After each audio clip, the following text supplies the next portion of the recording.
Mercury Media presents Rumble vs. the Airwaves, a music, nostalgia, gaming, and culture podcast.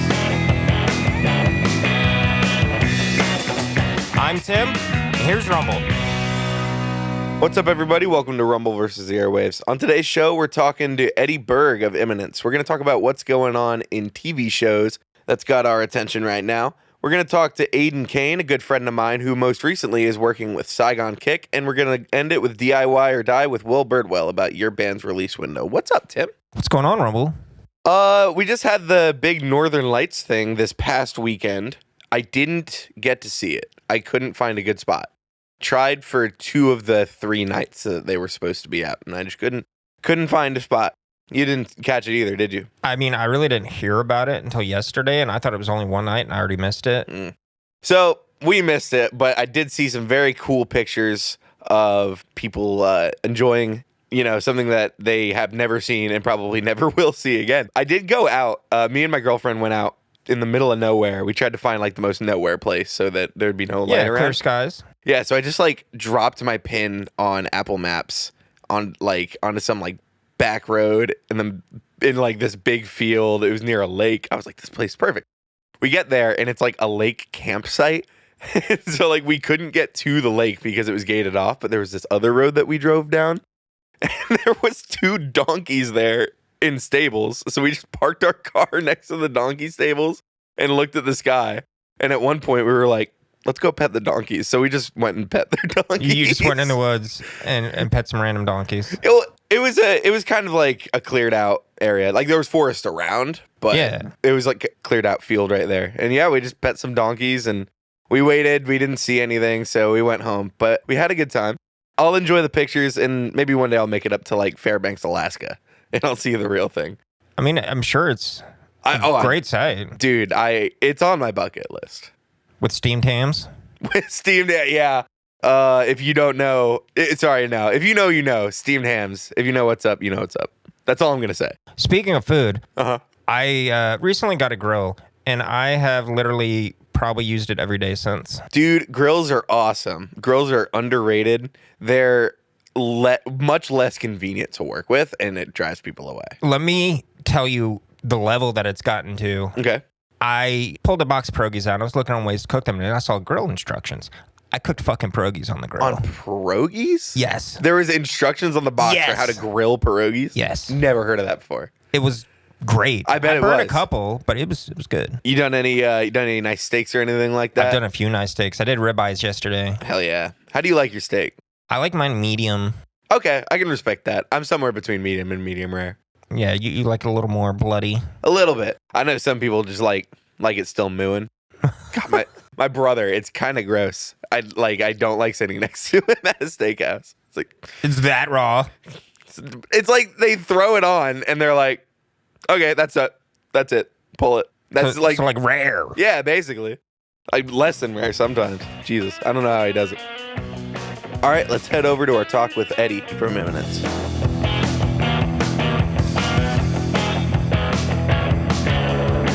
All right, what's up, Eddie? Thanks for coming on the show, man. Yeah, thank you for having me. Appreciate it. Of course. So you are on the Black Tour right now, is that right? Yeah, that's correct. This is your guys' second time in America, right? Yeah, this is our second time. We did a shorter run last winter on the East Coast and 2 dates in Canada. And now we're back for the full coast-to-coast U.S. headline run. Awesome. How are you enjoying it so far? Yeah, I love it. We've done 2 shows so far. Today we're parked out in New Mexico, just taking it easy. But the first 2 shows were incredible. You guys just played in Texas, right? Yeah, we only did Texas so far. Okay. So we did Dallas and Austin. Nice. Do you have any place you're looking forward to going back to, or looking forward to going for the first time? We're not doing any of the same dates as we did last time. Okay. So it's all new cities. And I mean, we're just super excited to be here for a full headline run and to visit all these places we've never been to before. Awesome. So I really want to learn about Imminence because you are an extremely talented vocalist and also an extremely talented violin player, but you're also in a metal band. And I'm really curious, like, how all that happened. It's not something you see all the time. Yeah, I appreciate that a lot. Thank you for saying that. I don't know. I feel like there's these moments in time where just, you have a random idea and you put it out there in the world and it kind of takes you forward to a new place. I started playing violin before I started singing. So I started when I was already 5 years old. I didn't start singing until I was like 13, 14. Okay. In the first couple of years, we started Imminence when I was 17. And in the first years, we had I used the violin as like to make string arrangements, to kind of give something more to the tracks, but never really used it as a lead instrument. And it wasn't until our third full album where it just came into fruition. And like, I remember the first song we did that had the violin as a lead instrument was Infectious. And it wasn't really planned. It was just like, maybe it would be a cool part here to have a violin instead of vocals. And we tried it and we loved it, and then kind of just went on from that. Rad. So you said you started learning violin when you were 5. Is that like something your parents had you do? Or was that like you genuinely went out of your way, you wanted to learn violin? We had a open day at the local music school, so the kids could come and watch the different instruments, see if anything would spark their interest. I remember that I was first interested in drums. So we went up to the drum room and there were like 15 kids banging on everything at the same time. And I was just like, no, please. That was horrible. So we kept going and was like, yeah, guitar is cool. I want to try that. But on the local school I went to, there was like, they told me I was too young to start playing. They had an age limit. That's lame. So the next thing we checked out was violin. I kind of liked it too. So it's just like, why not? Let's try it. My parents never pushed me into doing music. I was interested in trying something it was not a pleasant experience for them. I can tell you that. Yeah. A small kid learning to play violin does not sound nice at all. Yeah. But they were always very supportive. And when I came in my teenage years, you have those phases where you're like, I don't know if I want to do this anymore. But my parents told me like, yeah, we want you to at least, stick out the next year, see if you feel the same. And that's kind of how it went on. So I kept it up. Musical family at all, or was this just simply born out of complete curiosity? Yeah, it was only curiosity. I didn't have a musical family at all. Apart from my dad was always a fan of music, and especially rock or metal music. When me and my brother were babies, he used to blast heavy metal music when we were going to sleep, just so we would be accustomed to loud noises and could sleep through anything. And I'm really grateful that he did that because I'm a very sound sleeper today. Well, is that sort of where a lot of your influences lie? Is the heavy music your dad was showing you? Maybe subconsciously, maybe it was like destiny. Yeah. So you met Harold in high school, and you two started the band, right? Yeah, that's correct. So tell us about that. How did this violin player who is just learning how to sing start a band with your friend? So we actually met when we were like 12 or something. We didn't go to the same school at first, and we had this French class. In Sweden you could choose between learning French or German. We chose French, so we ended up in the same class. And then when we started the same high school, that kind of continues the same class. So we went to the same school by then in high school, but different. We went in different classes, but we always had, the joint French class. And over the years, we kind of started hanging out and becoming friends. And we had a common interest in rock music and heavy metal music. And then it's just like one day we were a couple of friends that wanted to play a little bit of music. We had this kind of joint practice room offered by the local church in our village. And then it took a few more years until we made a new constellation. What are some of the major influences that got you to playing heavy music? Like what bands? What are some first heavier bands you were listening to? It was Linkin Park and In Flames were kind of the two bands that made me want to sing.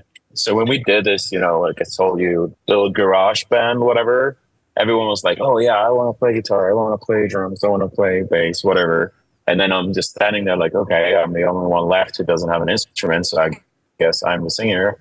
And at that point, I just kind of enjoyed to sing in my room at home. It wasn't like a thought at that point to take the violin. What's your favorite In Flames album? I love In Flames. I think it still has to be Come Clarity, probably, because that's kind of when I discovered In Flames, and that album had a huge impact on me. Awesome. We were listening to the new album earlier. It's super sick. I don't think we mentioned that at all yet. The album is incredible, super good. And I was wondering what was happening in those moments in the studio that was like inspiring the sound of this album. Well, thank you so much for saying that. We actually got off a tour as a support band for In Flames, and we had quite a long break from writing music. And just being on the tour, kind of going full circle with your childhood favorite band was amazing. And it got us really inspired into creating again. Yeah, it was just like from the beginning of writing For the Black, everything just kind of fell into place. And we had so much joy writing these songs. And it felt like an endless pit of inspiration. Awesome. There's one other thing that I wanted to bring up. I believe coming up later this year is the 10-year anniversary of your first album, correct? That's correct. So, looking back, you just released this new album. Looking back over the last 10 years, I mean, 10 years is like already, a solid career, but then you look forward, you're like, you still have so much to go. What have you learned? I always felt like, a lot of different people who play in bands or so, they usually skip around a bit. They have a band for a few years, then they move on to the next thing, and they do a couple of albums there, and then they move up to the next thing, and then have like a bigger band or whatever. But Imminence has always been our only band, and we've always put everything of ourselves into each album, and I'm really proud of that. And to see like the journey from our debut album to where we are today, I'm really happy with what we accomplished, and it just makes me more excited for the future. Awesome. You got anything else, Tim? Is there any 10-year anniversary tour plans, anything like that? There's not any 10-year anniversary tour plans. I mean, I know we have fans that enjoy the album, but it's not like a classic album in the sense of that I think people are screaming after having the 10-year anniversary album tour. Yeah. But maybe we could do something fun with the anniversary. Plus, we're having a European run this fall for the new album, so we're pretty busy as it is. Yeah. Dude, thank you so much for your time. No, thank you guys. I'm happy to be here, and thanks for having me. Of course, don't forget to check out the new album and check out Imminence, check out their tour and all of their social media. And you have a good day, man. Thank you. Be safe on tour, man. Yeah, thank you. Appreciate you guys. Of course. See ya. Take care.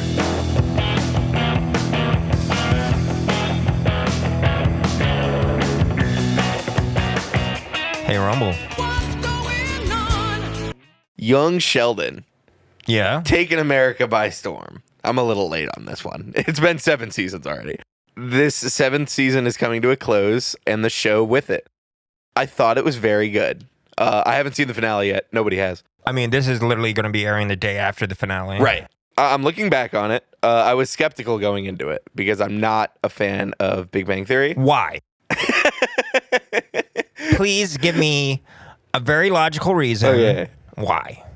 I think that Big Bang Theory is the laziest and most formulaic writing I have ever watched. How is it lazy? It's nerd says nerdy thing, dumb person doesn't get it. That's every joke. But I love it. I'm sorry, I don't. I hate it. I really don't like it. Young Sheldon follows a much newer kind of sitcom format, which I'm a big fan of. Does away with the laugh track because I don't need to be told when to laugh. Makes the jokes a lot quicker, a lot more witty. It doesn't talk down to its audience, which I feel like a lot of sitcoms are learning that's what they need to do. Laugh tracks are lame. Leave them in the 90s. To speak to the fact where you said it had nerd jokes and then people not getting it, Young Sheldon had that just as much. Oh, I wouldn't say just as much. I mean, yeah, obviously with there was a little more drama. Yeah, and that's what's important to me is like a very healthy balance of comedy and drama, which I also feel like Big Bang Theory doesn't do well. I'm not saying Big Bang Theory didn't have its dramatic moments. Of course it did. But I think Young Sheldon handled them a lot better. I feel like the writing was better. I don't know, man. I think it's a great show, and I don't like Big Bang Theory. All right, so it's ending. Yeah. The inevitable is going to happen. I mean, if you've watched the show, spoiler warnings, because we might get into some details here. Yeah, people are going to die. Things are going to change. Sheldon's going to Caltech. I'm excited to see the finale because obviously they're not going to end it on such a bummer note. I mean, obviously, things end and that's a bummer, but they're going to put some sort of positive spin on it. So I'm excited to see what they do. Yeah, and speaking of spins, they already got a spinoff. Oh, planned. True. What a good segue, Tim. Yeah. George and Mandy's first marriage is going to be a spinoff about Georgie and Mandy. So did they get married multiple times to each other? I guess that's the implication. Okay. I know that Georgie's character obviously exists in the Big Bang Theory. Yeah. I don't think he ever talked about Mandy, though, because I don't think at that point in the show Mandy really existed. He has a used... well, not used technically. Tire shop. He owns a tire shop, just kind of like what she's leading into with the Young Sheldon right now. Right. Because Mandy's dad owns it. I think he ends up taking it over or something like that happens. Okay. Or he gets inspired from Mandy's dad to become a tire salesman and do all that kind of stuff. Okay, makes sense. They've already shown that he's a hustler. Yeah, for sure. Yeah, that dude knows how to chase that bag. I'm interested. I'm definitely going to watch it. Like, I will for sure watch it. But I don't have super high hopes because usually spinoffs suck. Yeah, one spinoff that I had really high hopes for that kind of just flopped was Schooled. What is exactly? That That's my point. Okay. The Goldbergs. Really? It was a spinoff of the Goldbergs. Yeah, when the friend, whoever Barry was dating, I forget her name at the time. Yeah. When she went away, she became a teacher, and that's what it only lasted like 2 seasons, I think, dude. They even like showed the pilot for it in one of the Goldbergs episodes. Interesting. Yeah. I don't know if you ever watched that show. No, I didn't. Man, I feel like I remember. Oh, yeah. The Office was supposed to have a spinoff based on Dwight Schrute and his life on the farm. That would have been cool. Yeah, I think that would have been. And there was an episode that took place almost exclusively on Dwight's farm that was supposed to serve as a pilot, but they showed it to Office execs and they didn't like it. Yeah. So they just used it as an Office episode. Little interesting piece of trivia there for you. Well, I guess they did the same with this, and the show just didn't go over well. Yeah, it happens. I don't know. I love The Office, and I have a lot of respect for The Office. I think it gets a little overhyped. Like, it's fantastic. It was a groundbreaking show. People are a little too obsessed with it, in my opinion. Doesn't matter. Did you ever finish Modern Family? I did finish Modern Family, dude. That was a great show. That was also a much better show than I expected it to be. The ending was really good, which it's surprisingly hard to stick the landing for sitcoms a lot of the time. Yeah? I feel like a lot of them tend to they try to keep them alive and they go for too long. I feel like that was a situation with or The just Office bad too. endings in general, like How I Met Your Mother. I've never watched How I Met Your Mother. Well, for people who have, and then the ending, a lot of people didn't like it, dude. Yeah. Like I said, excited to see how Young Sheldon, because that's what we're talking about. Excited to see how Young Sheldon ends. What else is ending, Tim? X-Men 97's having a finale finally. Tell us about that. That will be don't know anything about it. By the time this is airing, that would have happened too. Mm-hmm. It's 2 days from right this second. I don't know, dude. It could go many ways. I've just loved the culture that they've added in the show, the storylines they've took on, the animation, the realism. It's good stuff, dude. Yeah. These are the movies they should be making, not an animated show. I hear you. And hopefully that's what this leads into. Dope. Other new things coming. They just announced a second season for that 90s show. What didn't announce it? They dropped a teaser. Yeah. That looked cool. That did look cool. Yeah, speaking of spinoffs also. Yeah, another spinoff. A spinoff that seems to be succeeding. Well, I mean, a lot of people didn't like it, dude. I had mixed feelings about it. That 70s show, for anyone who doesn't know me personally, you wouldn't know this, but that 70s show is my favorite show of all time. Aside from, all the Danny Masks and stuff, but whatever. I love that show with all my heart. I've seen it probably 15 times. So I went into that 90s show with like really, really high hopes. And I feel like they didn't get met, but also I feel like maybe they were a little unrealistic to begin with. What were your thoughts? I mean, it was very nostalgic for me. I enjoyed watching it, but it didn't For have sure. the same essence as that didn't. 70s show. There was it a little bit with some of the jokes and just the scene transitions. Yeah, no, it definitely did have some of the old charm. It was It was definitely way better than that 80s show. Yeah, yeah.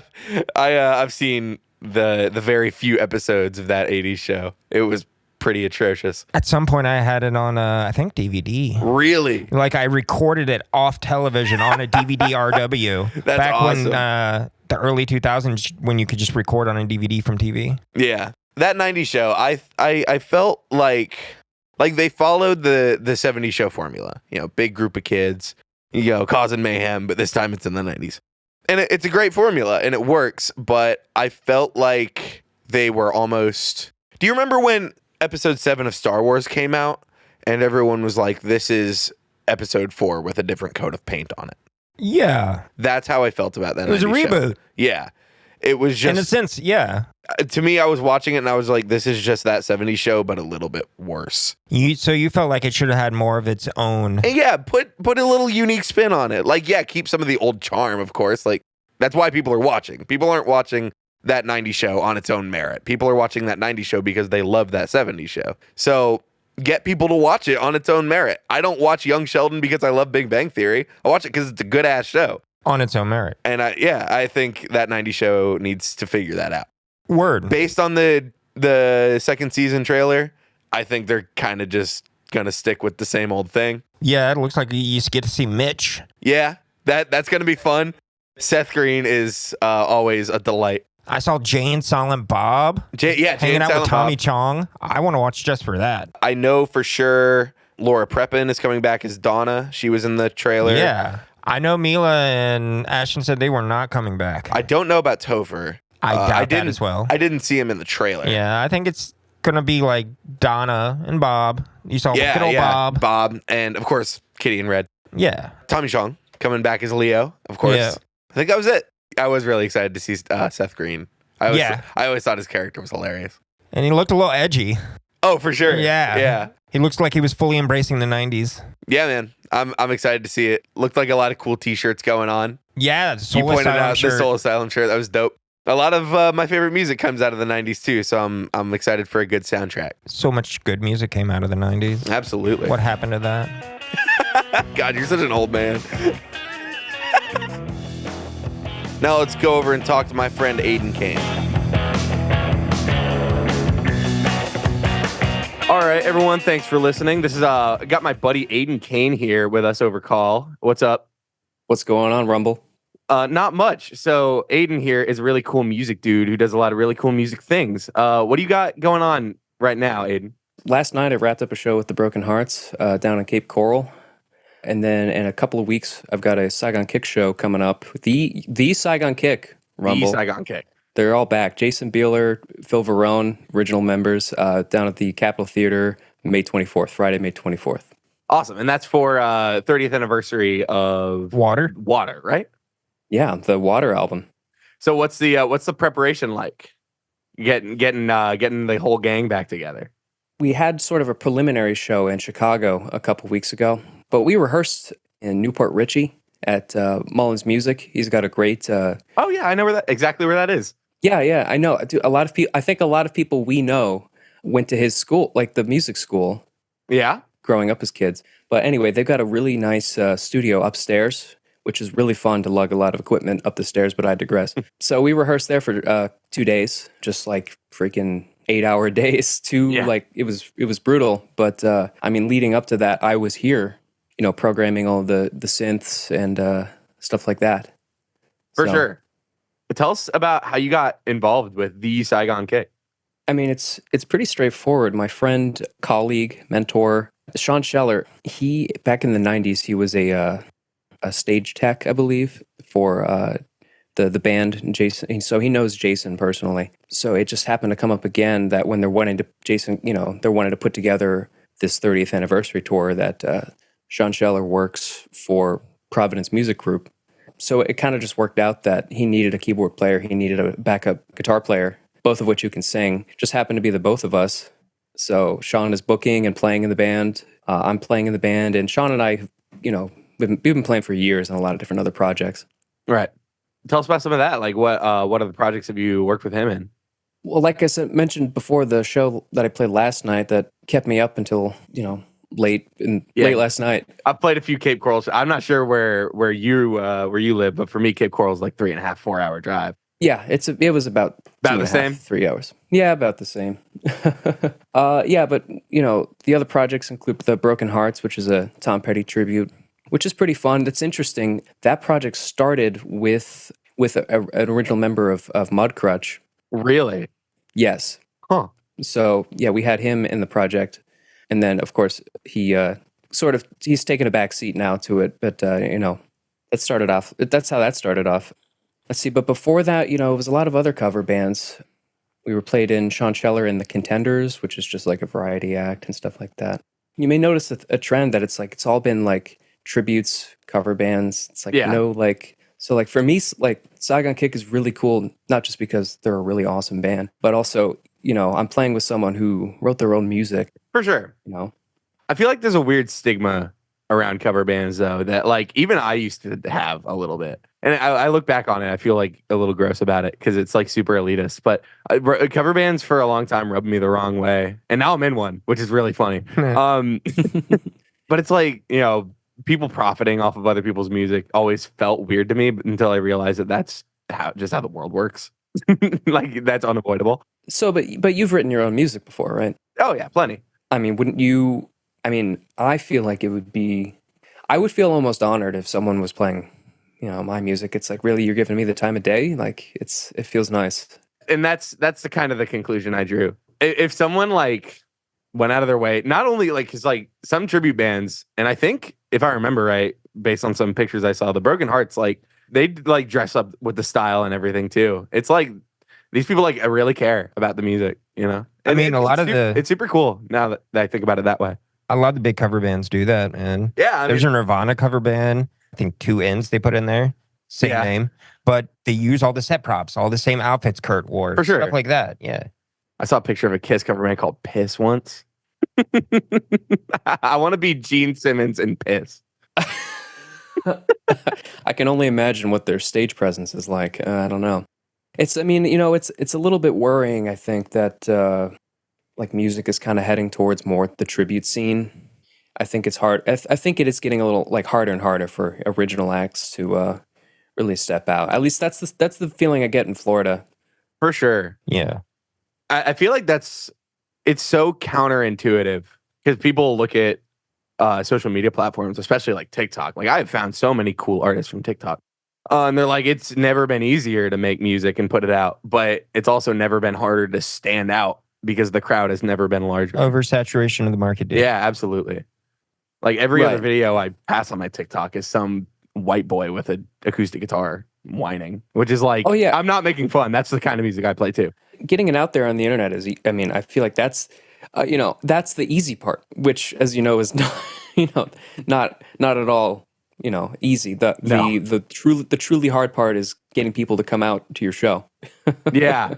God, it's unreal. I remember when I was first getting into the scene and like playing original music and stuff. I remember watching videos about how to get people out to your show, and every video I watched was like so discouraging because all of them were like, and it's the brutal truth, and like that's just how it is.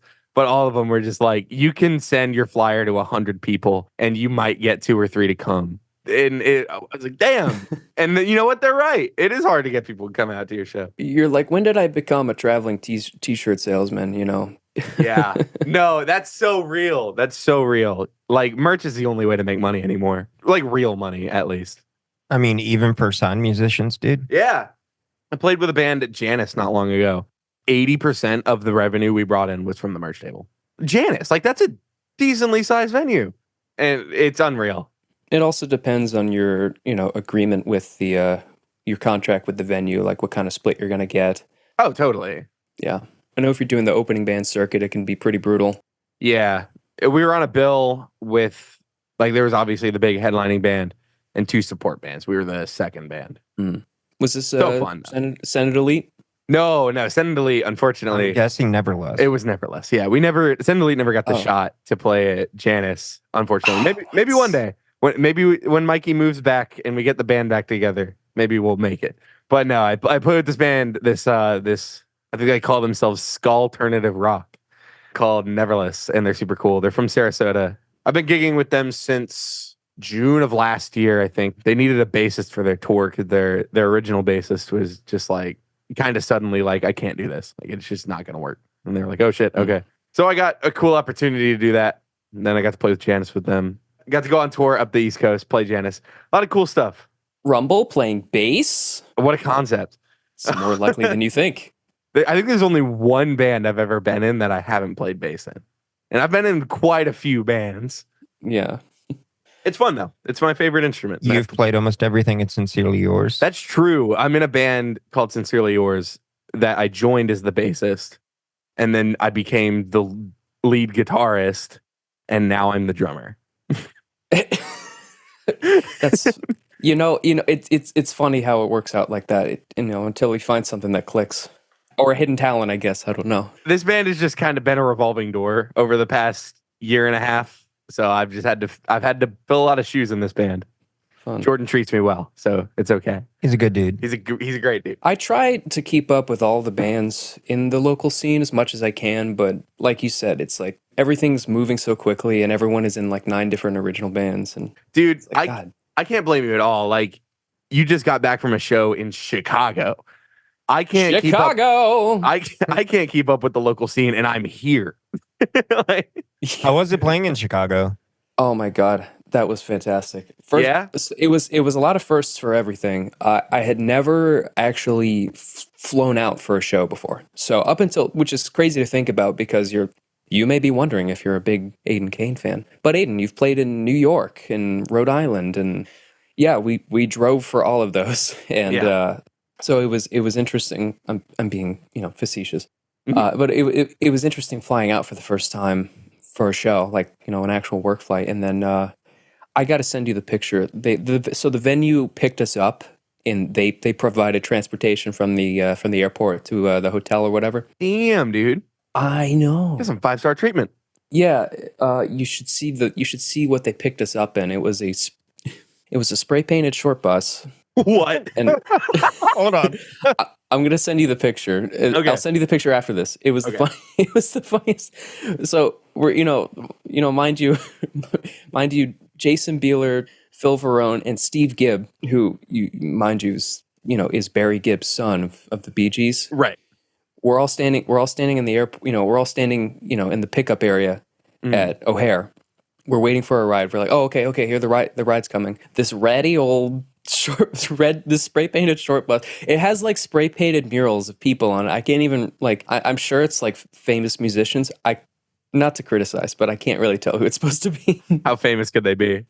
You probably point it out as soon as I see it. Like that's unless you're saying that's like Flea, you moron. I don't know. But anyway, we get in. There's no seatbelts, and our driver is driving like it's we're in Chicago. He's driving like it's New York. So we're flying around this with this little cabin of half the seats aren't bolted in. So like we're sitting on one side, and then like we're holding the other seat in like to keep it from rolling off the wall and into us like with our leg. Jesus. But other than that, the show was great. No, the venue was fantastic. We played at a place called Reggie's or Reggie's Live. I feel like I've heard of that. We were just researching. Oh, okay. My bad. That may be why you're familiar with it. Yeah, I saw the name like 20 minutes ago. No wonder. Yeah, it was this really cool venue. It has like 3-4 floors to it. Did you play on the first one? We played on the first one. Oh, thank God. Yeah, no, exactly. But we stayed on the 4th floor. The owner like had an apartment like on the 4th floor. Okay. Yeah, so it was interesting. Like all hours of the night, We're up there sleeping, but like downstairs there's bands playing. It was like the Blues Brothers, like their train was rolling by right outside the window. It was like really the most authentic Chicago experience, you know. Yeah. And I've been there before. Oh, so you've been to Chicago before? Yeah, but like this was truly the real deal treatment. Okay. I was curious. Did you get any of like the signature food in Chicago? Like, did you get like an Italian beef sandwich or a dog or stuffed pizza? It's been 10 years since I've had a Chicago deep dish pizza. And let me tell you, I levitated off my seat. It was, it was so good. And then they had this I also had a bite of this like steak sandwich. It was like a steak fried sandwich. It had to be 4,000 calories, but it was delicious. I feel like I don't understand the distinction. And this is like a little embarrassing because I pride myself as somebody who might be more knowledgeable about food than the average person. I'm really into food. I love cooking and stuff like that. But I've never understood. I know that Chicago deep dish and Detroit deep dish are different. They're clearly different styles of pizza. The cheese is under the sauce. It's under the sauce, yeah. But I've never understood which one is true deep dish because like I feel like there is a consensus and I'm just missing out on it. What's your opinion? I'm not a food aficionado. No? So I've actually never been to Detroit. I'm sorry. Neither have I. That's fine. I've had like Detroit style pizza before though. Have you had Detroit style deep dish? I don't think so. Okay. No. It's just like really thick pizza. It's made the same way as regular pizza, except it's square and it's really thick. And so I've heard, this is such a dumb conversation. I've heard yeah, I've had it that way before. Yeah, Detroit Okay. deep dish, yeah. So I've heard people call Chicago style stuffed pizza since there's cheese, like there's dough, It's then under the cheese. sauce. Yeah. There's dough, then cheese, then more dough, and then sauce on top. So people call it stuffed pizza because the ingredients and the cheese are in there. And then Detroit style is true deep dish, I guess. I don't know. But I told somebody from Chicago that Detroit style deep dish is actual deep dish, and they got very mad at me is the point of this story. I'm surprised you're still here with both your kneecaps, Rumble. Yeah, dude. Like this dude is like true blue Chicago, like pronounces it Chicago. Like he is. Oh my God. Were you trying to start a fight or like what? What are you doing, man? Nah, he's a huge dick. I like seeing him Okay. angry. Okay. All right. You should have told him Papa John's is better than, I don't know. Papa John's, the best pizza I've ever had, will always be from New York City. Like it was no joke, hands down, the best pizza I've ever had. I'm not going to start a fight, but Okay. I think Chicago deep dish is better. Yeah, you're not a thin crust guy. I'm really not, but but I'm not even a crust guy. But the thing is like the way that they make it in Chicago is like normally it feels like I'm eating a saltine cracker on with pizza on it, but like Chicago deep dish is like something else. I can actually explain to you why the dough tastes different. What do they put in it? Or well, do I want to? Do I want to know? No. It's not something they put in it. It's just the way the pizza cooks because of how it's made. There is so much fucking cheese inside of a Chicago style pizza, and because it's completely encased in dough, and then there's sauce on top, there is no direct contact other than the pan against the bottom of the pizza. There's no direct contact from the dough with the heat. So it has very little opportunity to get crispy. And because of all of that cheese and sauce that's surrounding the dough, it's creating steam because pizza ovens are fucking hot. So all of the water is boiling away. It's creating steam and it's steaming most of the dough instead of crisping it up like it would on a thin crust, like you would find in New York. So the dough is softer. Rumble with his food science. No, I'm just. No.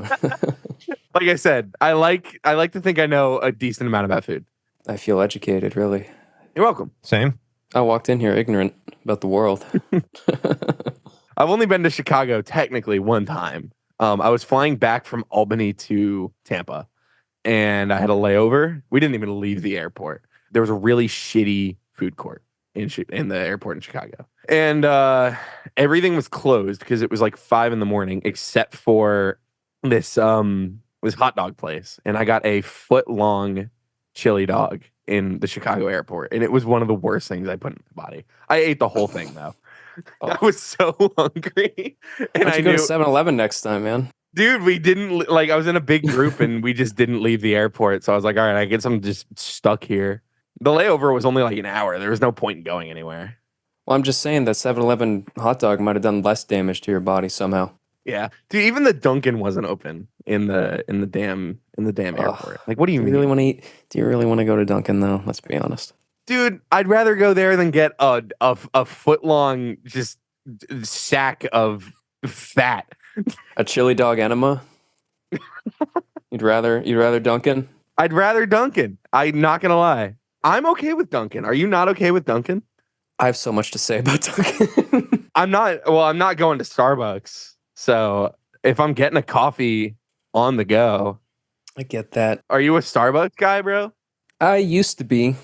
Not much anymore for many reasons. I used to enjoy Dunkin' because you can go and like you can place the same coffee order and every day it'll be different. Like you don't know what you're going to get. It's kind of like a fun game. You can play at Dunkin'. It's like, what's my coffee going to taste like this time? I never had that experience. Is it going to taste like liquid ice cream or mud water? Like it could be one or the other. Well, here's the reason I don't have that problem. You don't drink coffee.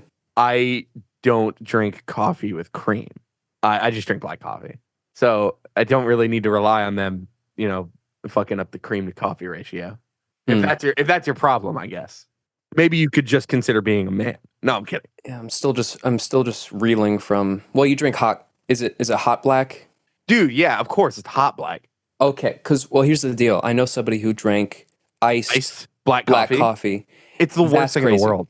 Yeah, that's bonkers. I don't mind a hot black. Like that's the thing. I don't mind a hot black, but I'll accept drinking black coffee, but hot coffee in Florida is a little. That's a little. Oh. You like sweating, I guess. I don't know. No. If I'm on the go, I'm not getting a hot coffee. Like I will only drink a hot coffee in the AC of my home.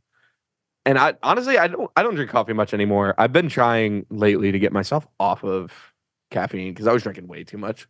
I am drinking a Monster right now, so like I'm a little bit of a hypocrite, but I had a huge headache. Hypocrite. Yeah, but no, man, I'm a Dunkin' fan. Okay. I'm sorry you've had bad experiences. It's not that I've had bad experiences. It's that I've had nothing but bad experiences. But I've never had a good experience, is what I'm saying. What are your thoughts on Dunkin', Tim? You ever go? Don't have any problem with Dunkin'. No problem with There's Dunkin'. one right by here, dude. I've been there a lot of times in my life. Yeah. My main problem is they changed their name.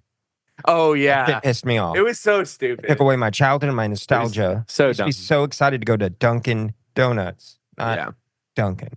Oh well. Brands have been really leaning into the minimalist thing for the past decade or so. Yeah, And it sucks. I don't like it either. it's true. There's no more whimsy. There's no more fun and whimsy. There is. There's no more whimsy. The only company I can think of off the top of my head that went for the minimalist rebrand that actually kind of nailed it was Burger King because they went with the retro logo, which is kind of minimalist in of itself. I guess so, but I just I don't recognize the new I don't to me it's always like the logo from like the early 2000s where it's like that's the Burger King logo. Yeah, with the big like red circle around it and everything. Yeah. Yeah, and the BK King coming to I don't know, break down my door or whatever. What happened to him? Did he go to jail? What happened? I think he's still around, right? Is he? I think he's still like a character. Yeah, I saw a commercial not too long ago. He's like a washed up actor. He's just kind of like hanging out in the background. Doesn't really go out. That'd be so funny. I miss the Taco Bell dog. What is a Taco Bell dog? Wow. The Chihuahua. What the fuck are you talking about? Generational gap. Well, he's not much older than me. But he knows. But I guess so. I don't know. When was that? Was that when you were like a middle schooler and I was still a toddler? Is that the gap? That must be the gap. I don't know. I remember it. I remember it vividly. I was born in 2003. I don't know when this string of commercials. I mean, that makes Oh my sense, God. dude. I think it was big in the 90s, late 90s, early 2000s. So Yeah. Well, I wouldn't be godding over there. What, you were born in what, 97, 98? That's not bad. You were right the first time. 97? It's still just jarring when anytime someone says that their birth year starts with 2. Dude, you're younger than my oldest brother. I mean, calm down. Yeah. I'm the youngest one in my family. Here's the thing: you got to remember that for almost my entire music career, I've been playing with people 30 to 40 years older than me. Okay. No, that's fair. what shows do you have coming up with Saigon Kick? Let's see. Right now, the current show that we have announced is Friday, May 24th at the Capitol Theater in Clearwater. That's sort of when our trial period as new band members ends, and then the band really is going to kick off with, dozens and dozens of show dates over the next couple of years. Awesome. And then we're going to be out of town with the Broken Hearts the very next day. So, even better. Even better. Where are you playing at the next day? I'm going to be at, I'll tell you. Oh, this guy doesn't even know. This I don't keep track of my shows either. We're going to be in Raleigh, North Carolina. Hell yeah, dude. Yeah. That's super cool. So we're driving again, not flying, unfortunately. We're not at that level. You're not going to get picked up in a short bus again? That only happens when I'm not working. Oh, okay. Dude, honestly, the drive is kind of fun. On the Neverless tour, I had a good time on the drive up to New York. Because we started our tour with a couple dates in Florida, and then we just went straight up to New York and worked our way down. I feel like once you're past Atlanta, it's just smooth sailing. Yeah, dude. Georgia sucks. Georgia is the worst state to drive through, especially on like that route. Yeah. Like I'm sure if you go out somewhere, there's out in the country, there's other no big deal. But Atlanta, yeah. I went through there a month ago. That sucked. It's interesting. It's harder for us as a Tom Petty tribute band to break into the Georgia market than it was the Florida market. There's already tons of. You wouldn't think it because they're a Florida band, but Georgia's like they've got Tom Petty tributes in there. They have the market locked down. Really? Yes. We're like Georgia's just our drive-through state. We don't stop there. Like at first, I was gonna say like that kind of makes sense. Like I would expect people from Florida to be more into Tom Petty than people from Georgia. I didn't realize the Tom Petty market in Georgia competitive. I guess I don't know. Was that competitive? I figured you just passed through because people didn't care about Tom Petty in Georgia. I guess they care too much about Tom Petty. No, it's the opposite. Yeah. I always view Tom Petty as like yacht rock, I guess. I think of it as like it's like Americana yacht rock. Yeah, totally. I mean? Yeah. It's like but I mean, like as a keyboard player, I'm a casual yacht rock enjoyer, I guess. How could you not be, dude? Some Hall & Oates.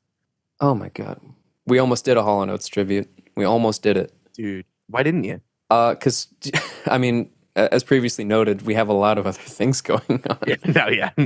Hall & Oates is great, dude. My dad is probably the biggest Hall & Oates fan I've ever known. He's seen him, I think, 7 or 8 times in his life. I've gotten to see him twice because of it. They really are like a dad band, Sure. Yeah. They're for sure a dad band. He was the best part is he was a drummer in a punk band in the 90s, my dad. And right on. His bandmates like dragged him through the mud for listening to Hall & Oates. It's like, oh, you listen to that pop shit?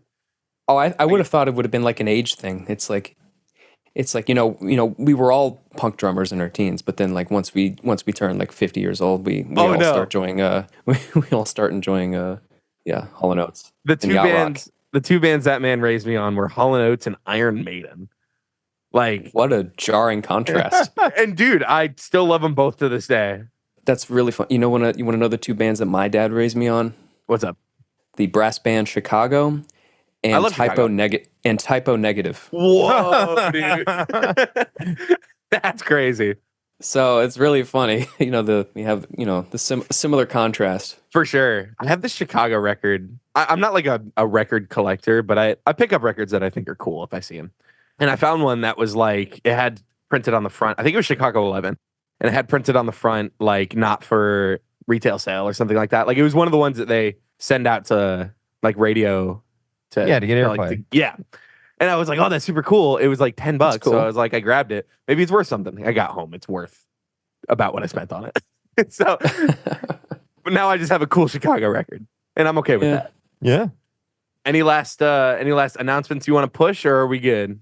Yeah, I'll just restate it that, probably not the person people want to hear it from, but Saigon Kick is back with original members, Jason Bieler, Phil Verone, special guest Stephen Gibb on bass. We're coming back to the Capitol Theater in Clearwater Friday, May 24th.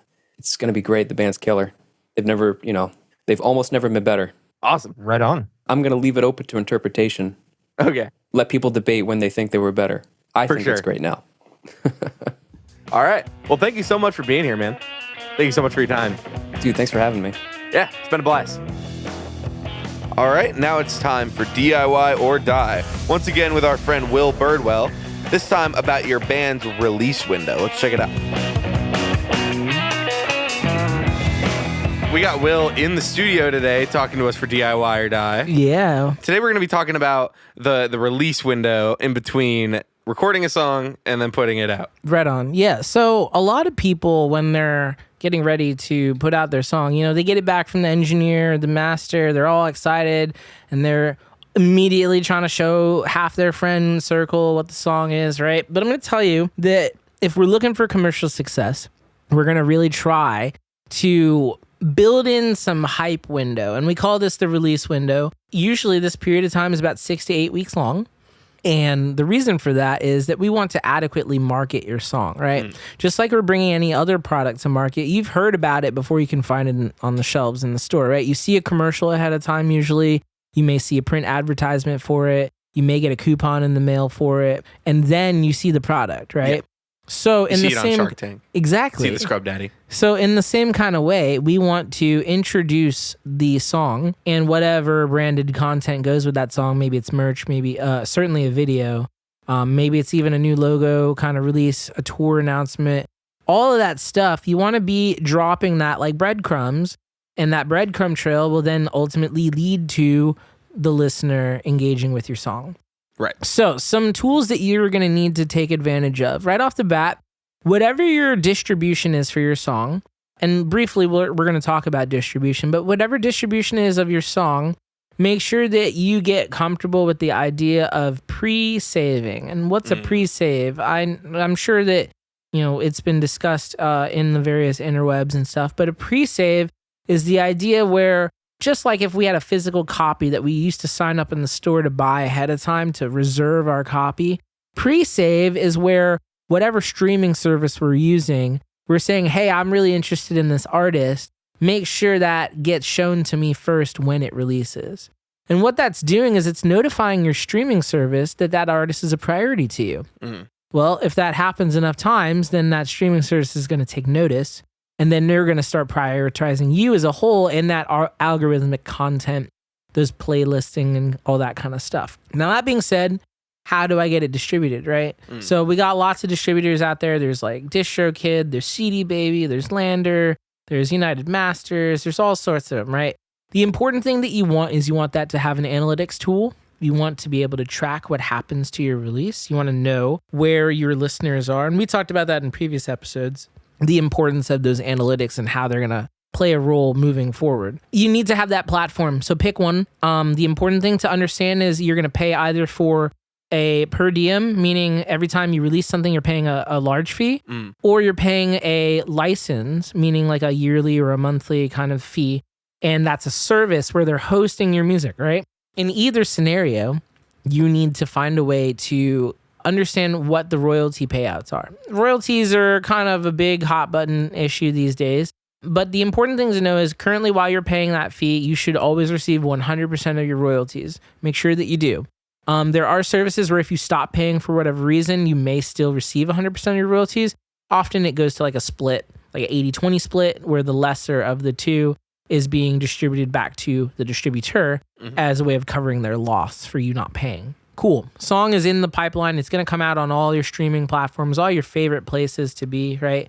We also want to make sure that when we drop this song, it comes out with a video. In the 21st century, musicians and artists, they're being heard with their eyes, unfortunately. We have evolved into such a visual society that music videos are just as important as the actual single itself.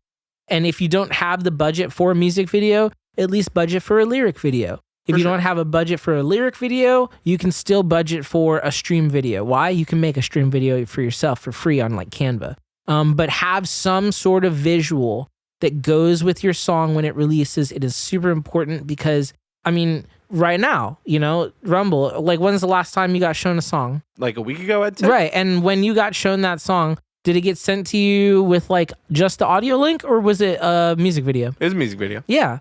And even today, you guys showed me the artist that you just interviewed, and you showed it to me on a music video. You didn't play it over the speakers, right? So we just naturally disseminate new music with the visual. Sure. So going along with that, what's some other things that we gotta kind of release in this window of time? If you have merch coming out, which you really should, and we'll talk about merch in a later episode, but if you have merch coming out, that's a great time to release the merch alongside the release of your song. Anything that we can do to hype up this point in time. So in that 6 to 8 week period, we are going to need to do a lot of social media posting. We're going to need to invest in some paid target ads, possibly. And certainly if we have any sort of brand partners that we work with, we'd try to engage with them so that we can get more visibility that way as well. Getting your fans to click that pre-save link is pretty crucial, right? And certainly the more that you post about that and educate your audience as to why that's important, then your song is going to get placed better in those algorithms. The more that you create hype, when song releases on day 0, we're going to likely see it more in the playlist, which will then kind of help you later in scaling your song to some more success.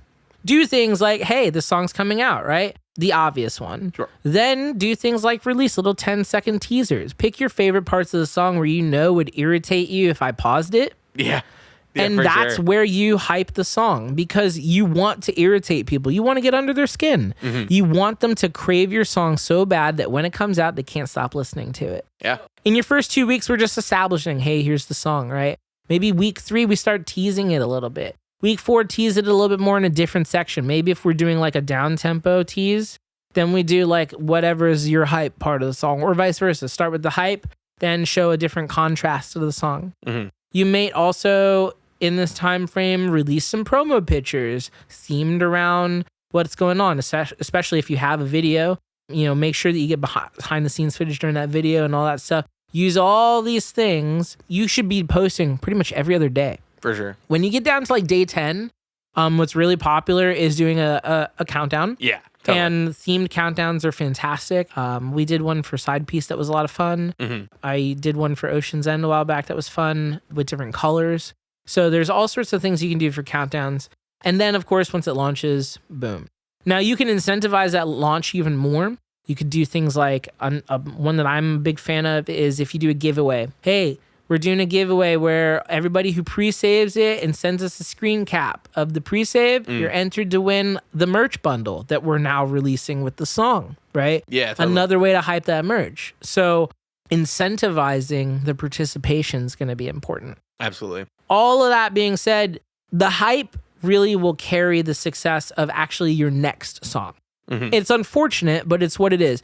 You're going to find that there's going to be a big bump in the beginning of listenership, and then it's going to drop. And it's going to settle out into what people will actually listen to it on a regular basis. But the importance of doing this hype process properly the first time ensures that the next release you do, which ideally will follow this up in maybe 3 months with another good single, when we go to release that second one, the algorithm is already prioritizing you. Why? Because your pre-saves were successful before.